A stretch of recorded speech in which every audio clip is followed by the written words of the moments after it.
Ayan guys, naggigisa ako ngayon ng hotdog. Kasi magsosopas ako guys. Yan eh. Nagpakulo na rin ako ng manok na ano ko, pang sahog. Ayan, yan na isasabaw ko guys. Pinakuluan ko dyan yung manok na pitso. Eto na guys. Di pa hinimay pala to. Ayos na yan. Yan, himay-himay na. Ilalagay ko din.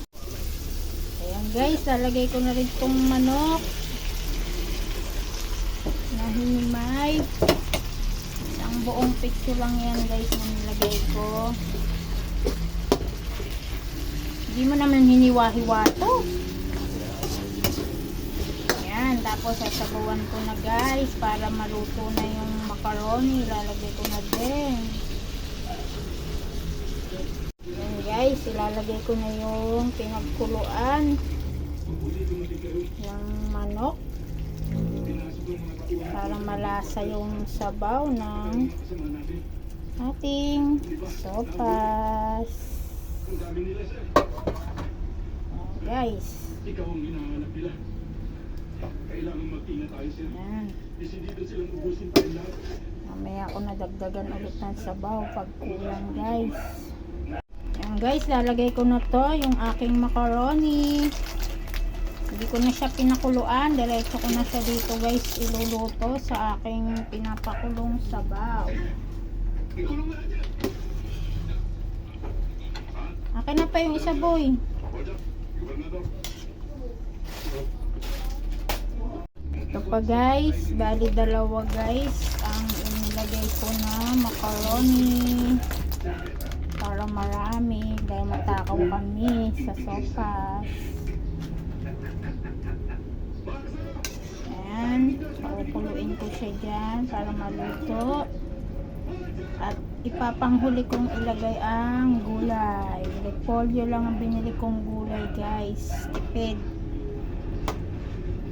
tayo ngayon guys. Ayan guys, lalagyan ko rin ng sili para may lasa. Ayan guys, lagyan ko na rin ng asin.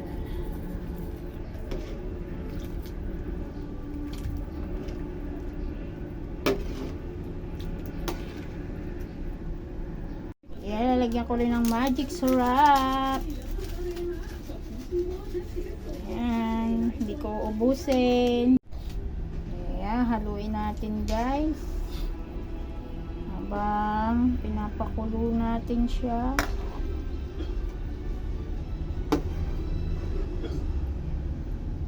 Ayan guys, lalagay ko na rin tong iba na gatas para lumasa ng ating sopas. Yummy! Yan ito guys. Ooh. Lasa to guys, isang ebap na lata ang ilalagay ko guys. Ubos guys oh. Lalagay na natin ng gulay guys at dadagdagan ko pa ng sabaw at parang sinipsip ng ano macaroni guys.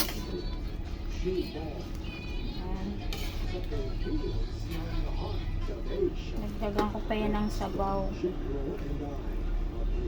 Sarap, maraming sabaw sa sopas. Tuyo na. Dadagdagan ko siya ng sabaw, tubig guys. Timplahan ko na lang ulit.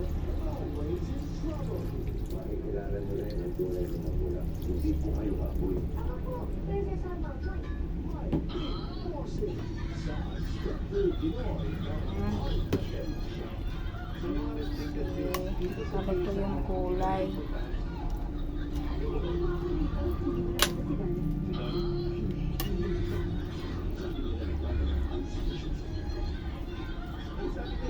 Hello guys, magandang gabi. Luto na ang aking sopas guys. Ayan o. Yummy guys. Yan na yung niluto kong sopas. Ang sarap guys. Ooh. yummy. Titikman natin guys. Tikman natin kung masarap. I will make you happy for the rest of your life. Say yes. Lasang gatas. Tama lang ang timpla ko guys. Sarap-sarap. Thank you for watching mga idol. Bye-bye. Kain tayo.